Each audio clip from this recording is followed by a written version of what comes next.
created to stop them. We thought we had sacrificed enough. But the war we thought we finished is just beginning. Hello everybody, welcome back to Screenstars. I'm here today to bring you my review for the 2018 sci-fi sequel, Pacific Rim Uprising. The film is directed by Stephen S. DeKnight, who also co-wrote it, with Guillermo del Toro acting as a producer on this one, I believe, and it stars John Boyega, Scott Eastwood, Kaylee Spina, Bern Gorman, and Charlie Day. Right. Obviously, this is the sequel to the successful first film that I am a huge fan of, if you watched my review last week. Now, I remember going to see this at the cinema when it came out, and I remember being really quite disappointed with it.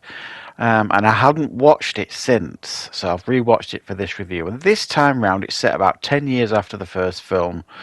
Now we have Idris Elba's son, played by John Boyega. He is kind of a scrapper at the beginning, a bit of a street boy, and then he gets recruited back into the Jaeger program. He's a bit of a rogue, bit of a rebel, teams up with Scott Eastwood because there appears to be a new threat. And this new threat is Jaegers. Initially, there is like rival Jaegers out there that are kind of causing bother, and they have to kind of deal with them. There's a new young recruit called Amara, who has been brought in to work alongside a newer breed of Jaeger pilots, younger pilots, to fight back this threat. But also there appears to be a brand new kaiju threat, as there appears to be another tear or a plan to bring the kaijus through to take over the world again, and it's up to this new crew of Jaeger pilots to take them down. Right. What are my thoughts on Pacific Rim Uprising? Well, after rewatching this, I think it's fair to say I didn't dislike this film as much as the first time I watched it. I think sometimes when you watch a film with fresh eyes, you know, a bit of water under the bridge, you can kind of see it from a different perspective. And sometimes it does happen, you go into the cinema with high expectations for a film, and then sometimes those expectations, you set them too high, and sometimes it's impossible for a film to live up to them expectations. And I think that's the case with this film. Do I think this is fundamentally a bad film? No. Do I think this is inferior to the first? Absolutely. It's not even a close contest, in my opinion. And I'm going to talk about what I believe are the issues that make this film considerably inferior to the first one. Okay, so the first issue I'm going to raise is the Mount Fuji plan. So apparently they discover in this film that the kaiju are trying to get to Mount Fuji to kind of set off this ecological disaster. And they've been trying to do that all along, even in the first film. And they figure that out in about 10 seconds because John Boyega kind of pipes up and says, you know, let's track the patterns of these kaiju. Where were they heading? And they figure it out immediately. Nobody thought to do that in the first film? All these geniuses? I don't buy it. So I didn't like that, the Mount Fuji plan. The daytime battles. This is a biggie for me. Now, in the first film, I think I'm right in thinking, apart from one of them at the beginning, they all happened at night. It just added so much to the atmosphere of the movie, and they just looked incredible in that light. In this, they're all in daytime, I believe, and I think I'm right in saying that.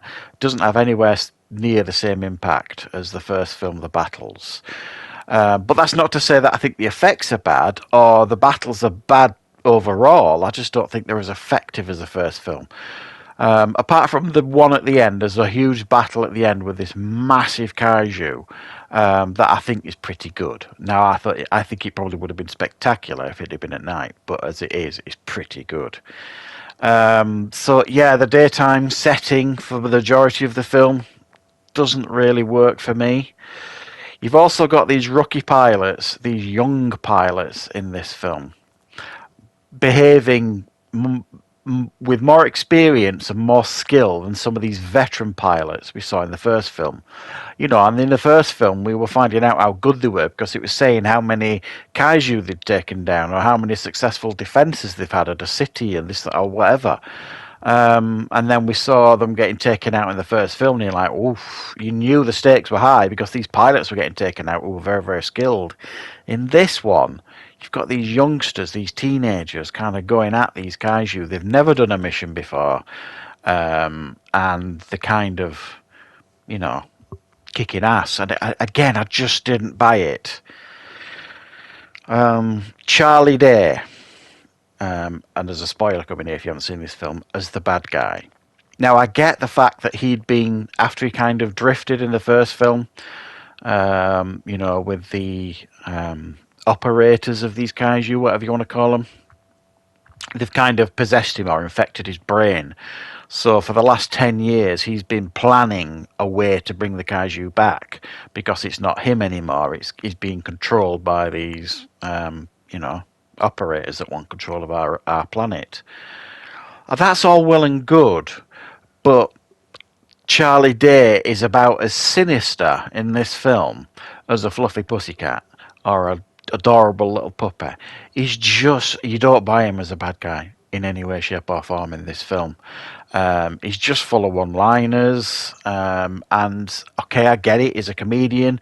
It just didn't work. I think it could have worked with better writing. You just didn't see any sinister side of him at all. It just didn't work. And then it all got a bit Transformers to me. They've got this little Jaeger called Scrapper that Amara builds at the beginning of the film. And it reminded me of those annoying... I haven't watched all the Transformers films because I can't put myself through it. But those annoying like little sidekicks that you see in the Transformers films... It reminded me of that. It was like a little version of a Jaeger that just span around the place, and and it comes to save the day at the end, and you're like, really? It's about the size of a kneecap of one of these kaijus, and it's coming to try and save the day. Again, I just didn't buy it, and it all felt a bit Transformers. But beyond that, okay, and I've given you a lot of criticisms of this film. I do really want to say that there is quite a lot of enjoyment to be had with this film. It's a decent sequel. It's a good popcorn movie. It just can't compete with the first one. I mean, and the characters as well are nowhere near as memorable as the first film. I don't have a problem with John Boyega, but his character in this film was annoying. And Scott Eastwood, they give him nothing interesting to do. I was quite excited to see Scott Eastwood in this film because I like him mainly because I like his dad, and he looks so much like his dad. I know that's a bit silly and shallow, but I really want his career to go well. So I'm like thinking, yeah, Scott Eastwood, this is a good film for him to do. It's going to kind of get his face out there a bit more. But then they don't do anything with him that's interesting. He's got very little to do in the film, and you just don't remember his character at all. And the only characters you really do remember, well, certainly one of them is Charlie Day's, and not for the right reasons. So yeah, there is fun to be had here. It's probably aged a little bit better than I expected it to. I would love to see a third Pacific Rim film. I would absolutely love to see that, or even like a Pacific Rim game. I mean, how cool would that be? But that's just me wishing, really. So yeah, I'm glad I checked this one out. I'm glad I rewatched it. No comparison at all to the first one, but there are some fun moments to be had if you give it a shot. So thanks for watching, guys. Hope you enjoyed the review.